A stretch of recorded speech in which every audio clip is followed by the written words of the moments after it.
I know, I know. hi Giovanna, thanks for editing these. You can keep this if you want. It's silliness is fine. So so Giovanna's been doing great work with these. So I'm really Good job, grateful. Giovanna. And yes, feel free to keep this little acknowledgement at the beginning. So hi everybody, to those of you who are watching this video first out of our series of videos in Indigenous education at Vanier. Well, welcome to our reality. We like to throw in some fun and festivity and silliness in our stuff.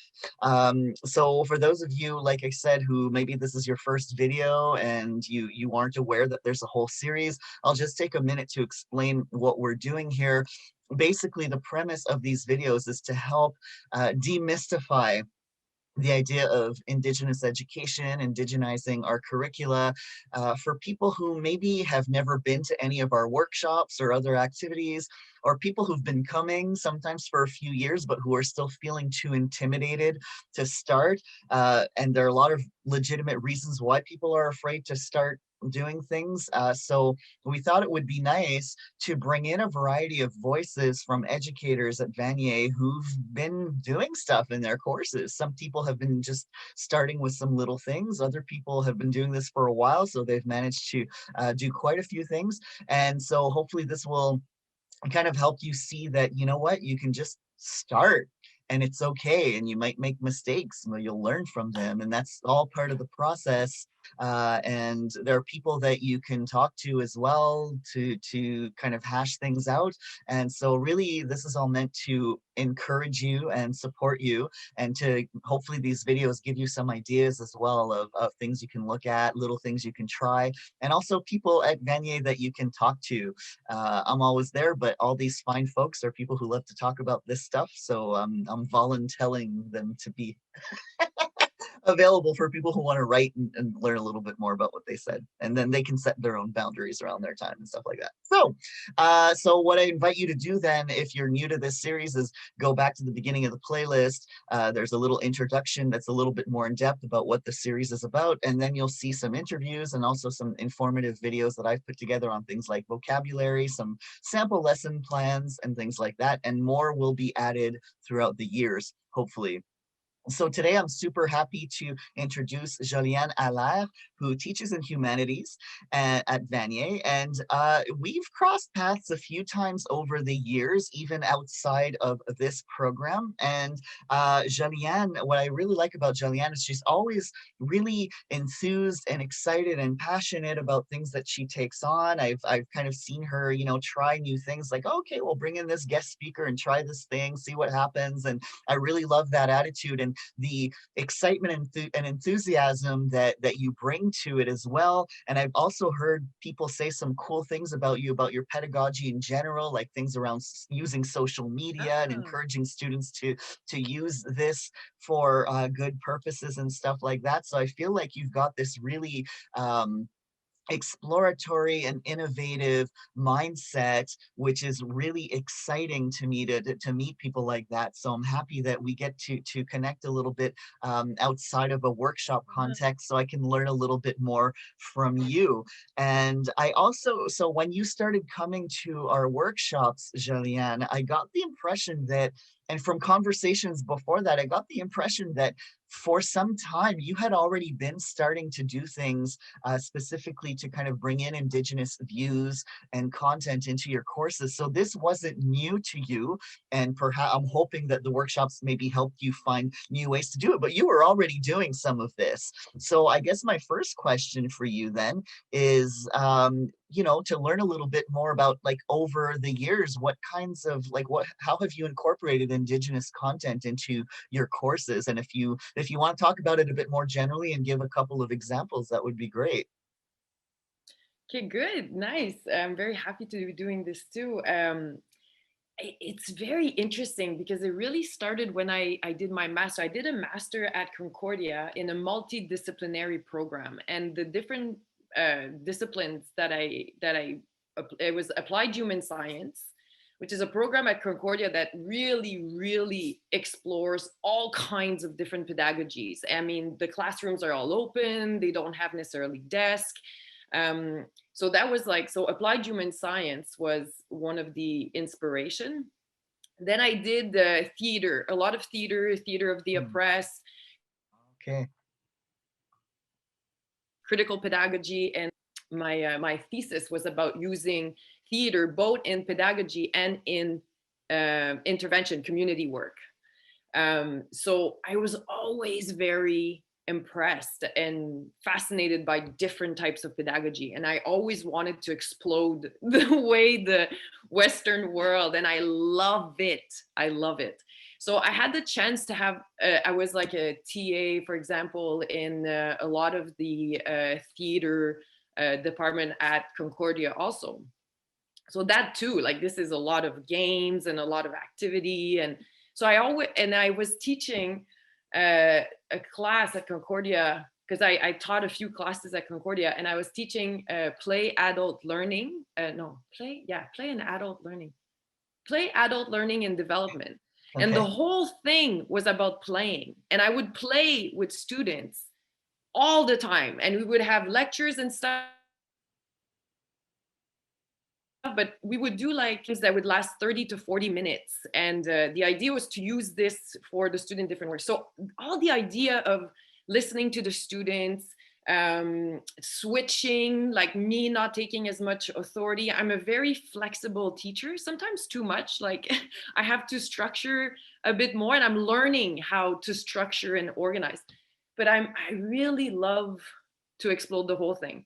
And so those were my inspiration. So when I came to Vanier, and oh yeah, and I worked a lot with Eric Schrag. And Eric Schrag is from the, he's retired now, but it's the School of Applied, oh man, School of Public Affairs at Concordia. And he's a community organizer. And that was the part of my master that was really about like mobilizing and how to deal with groups and communities and the whole mess that comes with it. And I think the mess is very important, Hmm. because this is one of the key things that we need to kind of deal with. And that's another fascinating topic that we can talk a lot for Yeah. a very long time of inspiration. So I guess one of the example of what are the things that I love doing is I always have little games at the beginning of each class. And I've had other teachers saying it was too loud and stuff and all that fun things. Uh, so when we were in presidential, like when we were live, like obviously, like I have a list of a lot of games that I used to do with students, and that really helps to deconstruct, like to get people together, to have another way of learning than just talking.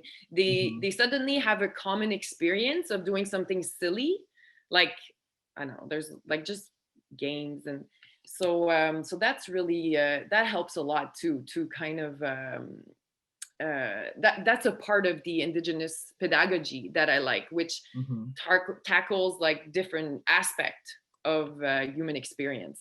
But it kind of came from another place, which always excites me when I'm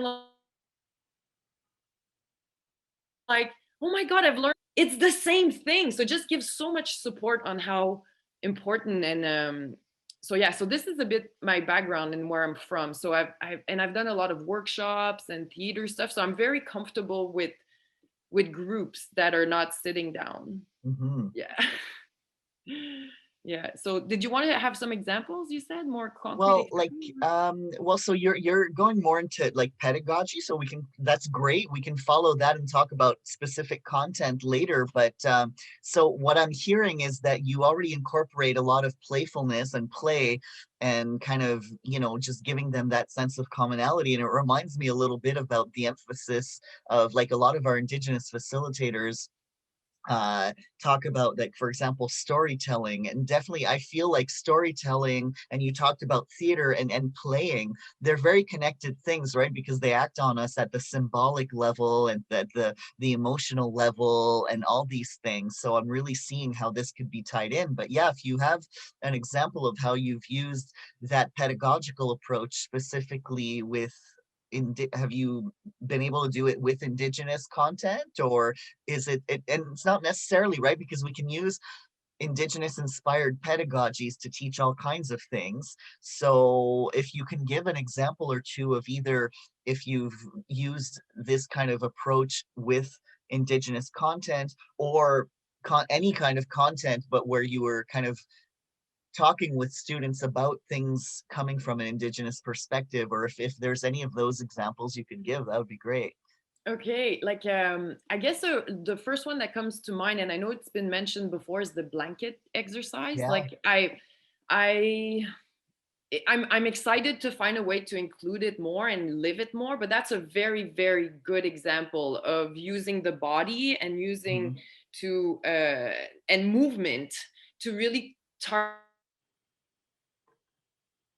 target something emotionally good source of knowledge.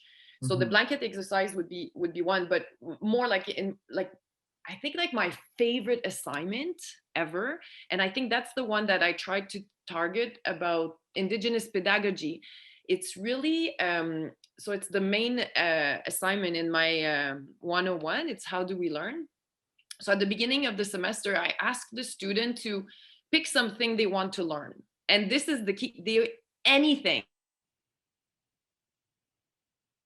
I don't even care what. This is really about personal choice and personal agency, and it's Mhm. like, and it's very interesting because that opportunity to choose something freely is not a common experience in Mhm. education, and it gets like it's very people are sometimes paralyzed, like, and um but so they end up choosing something, and then throughout the semester we, well, depending if it's online or in presidential, we have moments where we talk about that process. So that's another element of Indigenous pedagogy where everybody has the freedom to go in the rhythm that they want, and there's some points in time where we have a discussion about the process and where how is everyone doing, and we talk about procrastination and all the trouble with learning something and the lack of motivation and the overwhelming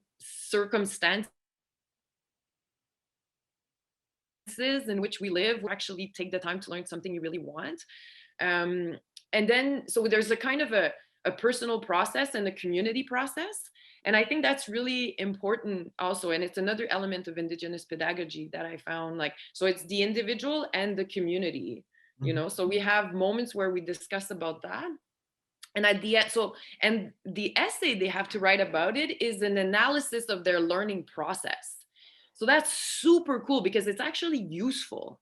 And that's another thing with Indigenous pedagogy that I like. It's like, this is like, if you know better how to use metacognition strategies and you understand better how you learn, it's going to help you forever, Mhm. forever. And I think that, so there's a self discovery that is really awesome. And then so in the essay I see all the reflection and all the processes that they've gone through, and they obviously have to, the academic part is more, so we cover the class, and during the class we talked about residential schools and the traditional school system and how a government imposes, and this is obviously a horrible especially with what we're knowing with Kamloops, and we know this forever, you know. So like, so we go to the worst and then like and then we try to, so the student tried to analyze what are the repercussion of this in their own history and how it Mhm. affected, well, not like, and how it affects like the way they perceive themselves and how they actually learn.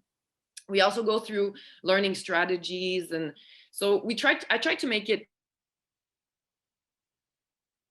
efficient, and they choose a topic that they want, and that is fascinating. So people would take like a topic like eating better, dealing with anxiety. Some people would try to take on the stock market. Other people tried to find a new character in their video games, like they, instead of going through the same character they have all the time, they pick. I've learned so much about video games, it is fantastic.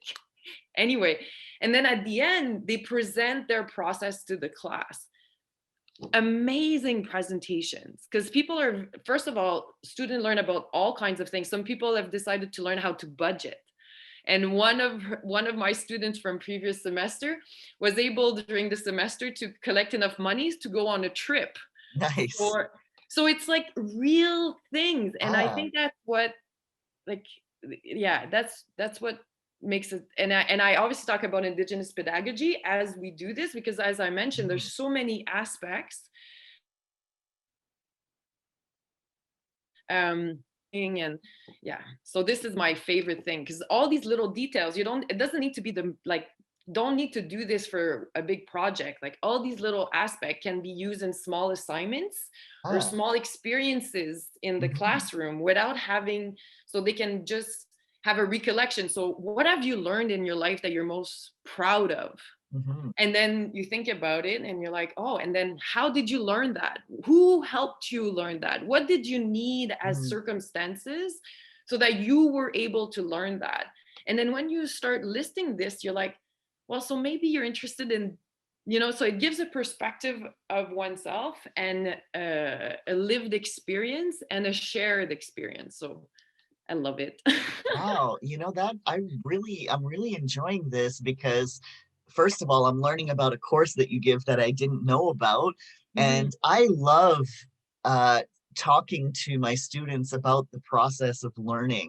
Like I took some performa courses way back when, and that's where I learned about metacognition and things like that. And I would come back to class and talk about this with my students, and it fascinates me. And I love that it's like with this approach you just described, you're talking about Indigenous inspiration for that pedagogy and Indigenous views of learning, but you're also having them experience it and in ways that they might not even recognize. And one thing that often comes up is that this is not that far removed from even the Western science of like the psychology of learning, because when you get into that, it's like expressed differently, but the idea of people will start with one thing, like they're something they're interested in, and then you never know where that's going to take them because Yeah. connections happen and they might something that they didn't think would interest them might.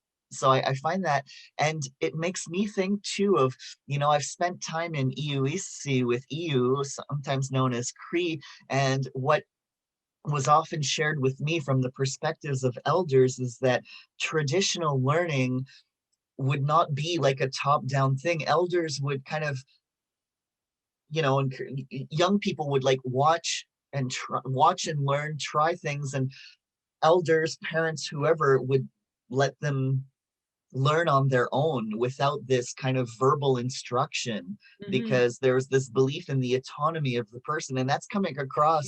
I say this because that's what's coming across when you're talking about that, letting students choose their starting point and how they're going to go about learning something. Our one of our key collaborators, who she came to your class, they came to your class, Diane Labelle, who talks about that a lot as well, is like who gets to decide who's going. And the way our system is set up is very top down in that sense. The teacher decides, and yeah, like you said, sometimes we have to kind of have some common ground, but when we can bring that in, as you seem to do beautifully, options for them, and especially in a course like yours that is about learning, what better way than to start with something you actively want to learn, and which I Mhm. think that can be applied in all courses after, to a certain extent. It can be an anthropology class, it can be a math class, but if there's even one little spot where students can make a choice of at least where to start in something, I think Mhm. it's easier for some of us than others, but I'm convinced there's always a way. So I think that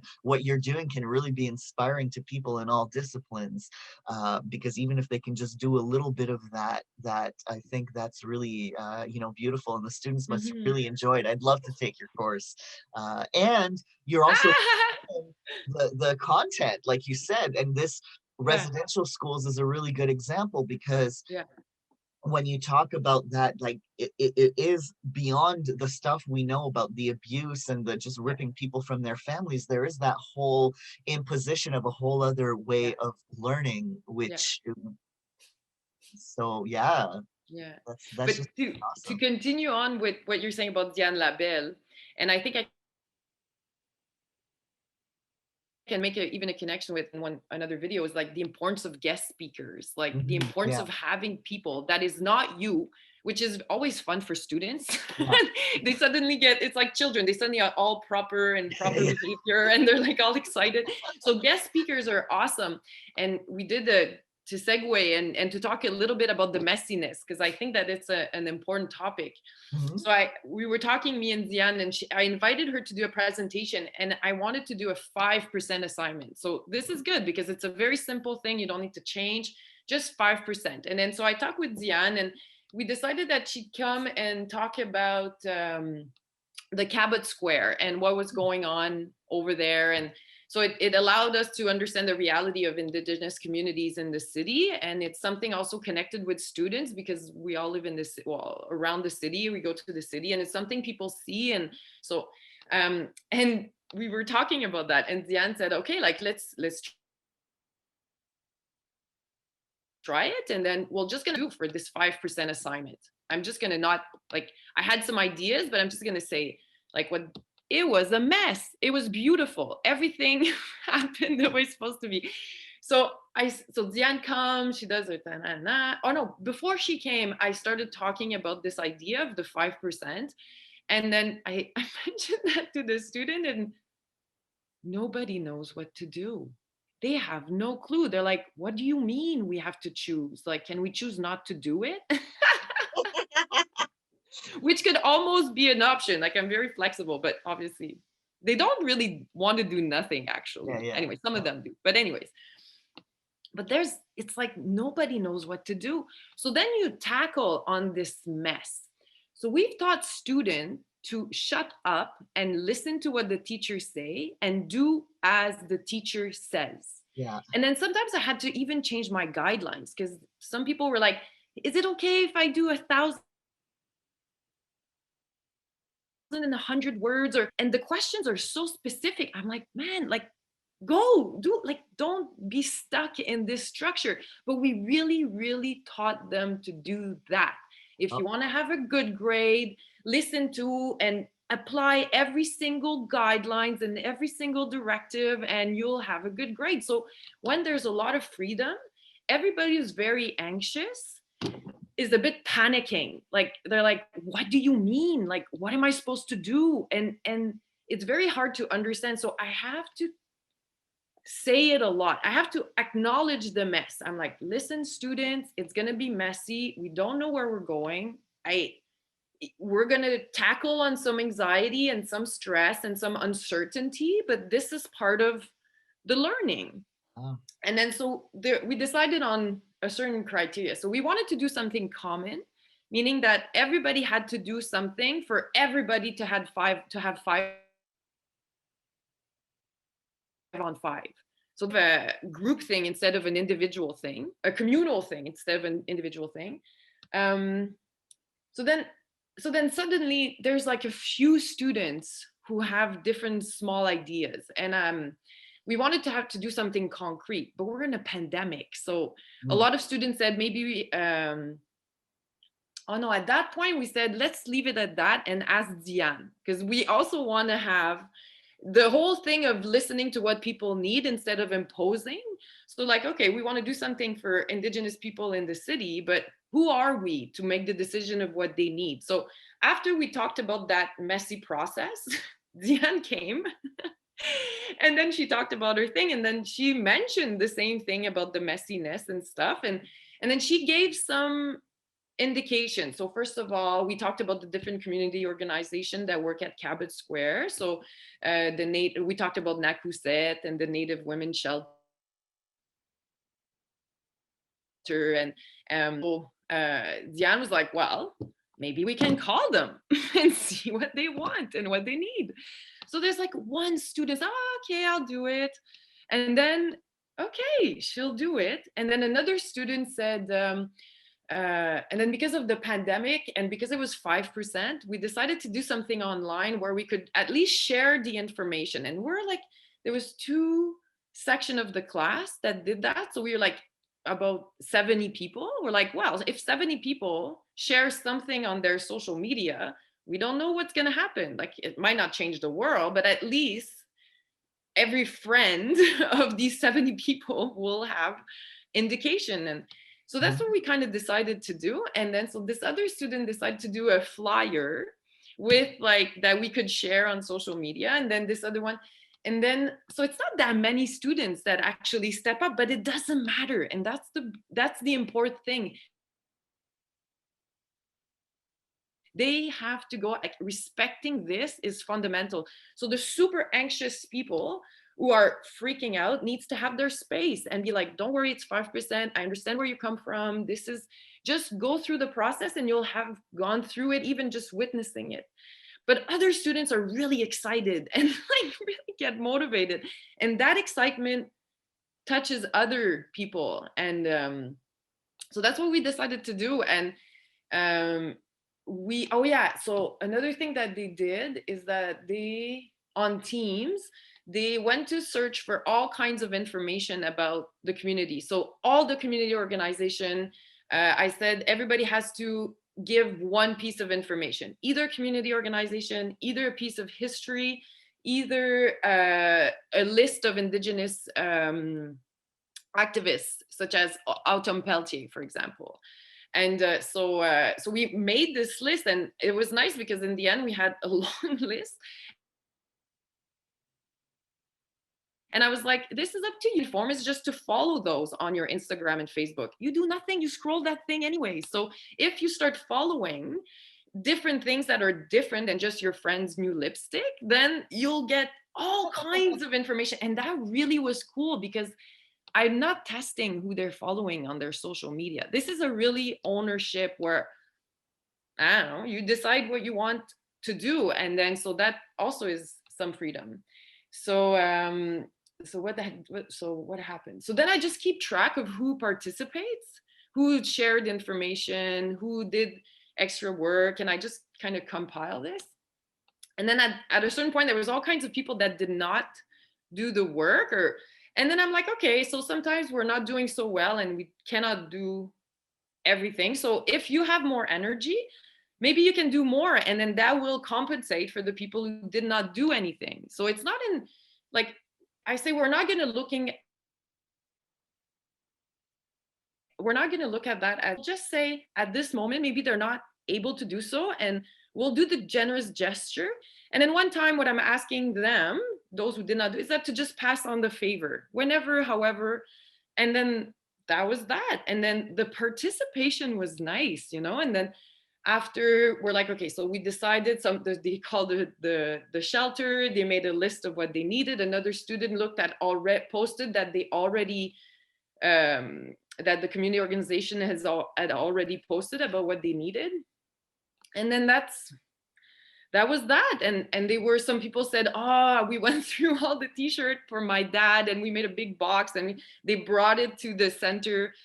I don't know if they did. I don't know. Like, we have to let go of that control, like, it's just, I'm not going to test that. I'm not going to check that. I'm just going to. So, and in the end, maybe in each class, there were only 2 or 3 people that did not participate, but there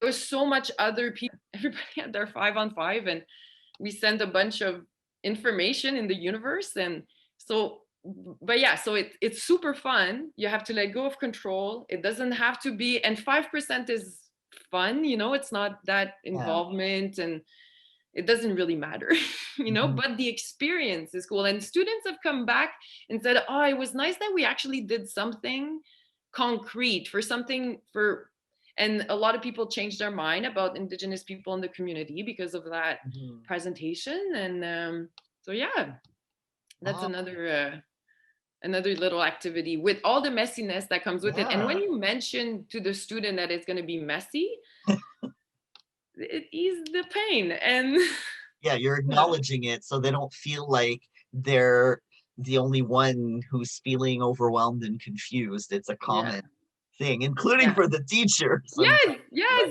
because I didn't know. Yeah. And you just like, so yeah. This is really inspiring because I feel like, wow, this is something I could have, because I guess online I really kind of hesitated to do more involved things. But Yeah. so it's really inspiring to hear what you did on a bunch of levels. First of all, that there was a concrete thing, and also that you're encouraging them to be involved, but without the white savior mentality. Not that all our students are Yeah, white, but yeah, just as a general term of like, we're gonna help the natives. yeah. It's Yeah, like, yeah, well, yeah. let's see what kind of support these organizations want. I Yes. really love that. Yes. I love that you brought someone in to talk about something, and then you're exploring, well, what could we do? And what you were mentioning about how maybe for this activity some students are doing more than others, but the whole idea of like that reciprocity doesn't mean that everybody is always contributing at the same time. There can be another time where other people will pick up the slack, because we all that's another thing that I've learned from community involvement, and also like even just from reading anthropological stuff about how there are cultures in the world that operate with this principle, is like, maybe this week you didn't catch anything, but because other people are willing to share, then in a few weeks when you're the one with more, you're the one who's going to share. And Yeah. that as humans living interdependently, that's how it Mhm. goes, because we're all in different places at different times. Sometimes we're overwhelmed, sometimes we're not feeling well, sometimes we have a personal crisis, we just got dumped, our cat died, and we don't have the emotional Yes. energy. Other people pick up the slack. Then in a few weeks we're feeling better and they're not feeling well. So I really love how you're bringing in all this. To me, it's like so rich what you're doing, because you're bringing in social Mm. consciousness at the broader social justice level, but also this sensitivity for interpersonal Mhm. collaboration. And so that's just really, I'm so inspired by what you've shared here today, and I'm like, wow, these are things that I hadn't thought of, or that I wasn't kind of brave enough to kind of act on, because I do try to do some of that Yeah. messiness stuff and encourage sometimes some of the thinking outside the box by giving creative assignments for instructions. But you're right, I do get that backlash sometimes, or not backlash, but just fear from students, Yeah. where they're like, if it's not the typical academic essay, I don't know what to do, because I'm still going to have to make the teacher happy, and I don't know how to do that if it's outside, and they're very hesitant. So it Mhm. feels like you are doing it in a way where you're managing to really support them through that, which is something sometimes I feel weaker in that area, where I'm always like, yeah, yeah, try this thing, but then I try to Mhm. support them. But sometimes I think that I can learn a lot from you in terms of how to better follow them through that process. And So it's that's really I'm really excited to kind of continue talking to you moving forward. And yeah. so I guess to end off, because I know time is precious and we're all tired at the end of the semester. One last thing I'd like to ask you, if you have a couple of more minutes, is what advice, like, do you have one tip you would give to an educator, who's just getting started on this path of like kind of indigenizing their curriculum? Like, what's one, like, you probably have a lot of tips, you've already shared some with us, but what's one thing you would say, this is how you can get started, you know? I think that like I have I think it's to really start small and like explain that to the students that you're doing that with them, that you're learning with them. So you can just start with saying like, okay, so I've learned about this crazy pedagogy thing, or I'm not sure how to go about this, but I want to do this small process where we're all involved. So and it can start with just a like how you're doing, or to give students a little bit more power, like uh, about what topic do you think we should start with in so that to give them a bit of power, but really to start small and to accompany them. Guest speakers is a really good idea, Mhm. and to explore, to really explore. Like if you're hesitant and you yourself are like, you can start by reading about these different types of pedagogy. Like if you're more of an academician, like it's fine. There's a lot of articles written on this. There's also a lot of association and organization that that explore this new pedagogy. So if you're more of an academic, you can read a bunch about that before jumping in.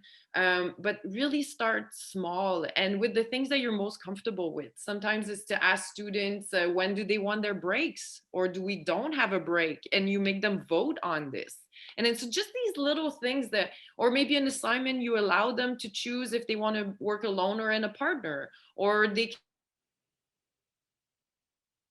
can choose a topic and the grading not on the topic but on other elements. And by doing that slowly, it helps you to get used to it, and that's really important. Like going through your own pace is as important as allowing students to go at their own pace, and Oh, demonstrating that and acknowledging that really makes a nice connection, because the students are mhm. like, oh, she doesn't think that she knows everything. Yeah, Oh, okay, she's like normal. Oh, maybe I can teach her. And then they are more willing to provide information, and that can make a difference. But really take it slow. yeah, That's the best advice. Don't throw yourself in something that's going to create more anxiety or more stress for yourself. Like self-respect, when we do it for ourselves, is easier to invite students to do the same thing. So yeah, yeah, self-compassion would be the yeah, first thing. And it can start with a guest speaker. yeah, That's simple. You set it up, you organize, you know how to pay a guest speaker and how that works. Already this is learning something different. Or sometimes you may want to do the class outside yeah, when it's nice. yeah. So yeah, that would Yeah, be my advice. Go slow and self-compassion. thank you for saying that because I feel like that's, one of the reasons we're doing this series is that people are afraid sometimes. They think they have to overhaul an entire course. And I 100% agree. That's how I started as well, just a small thing. One semester, one small thing, and then you get comfortable with that. And then, like you said, I also like that you said transparency because when I think back to being a student, the teachers I respected the most were the ones who were humble and who, if a student pointed out like a mistake or whatever, or there was something they didn't know, instead of pretending and acting all like I'm above everything, they would be like, "Oh, I messed up," or I don't know that. Let's find out." And Mhm. then everything that you're saying, you're also modeling the learning experience for Mhm. students because often they don't know how to learn. So you're modeling that because you're going through it with this. I just love everything about your pedagogy, and I want to be your student, is what I'm saying. Uh,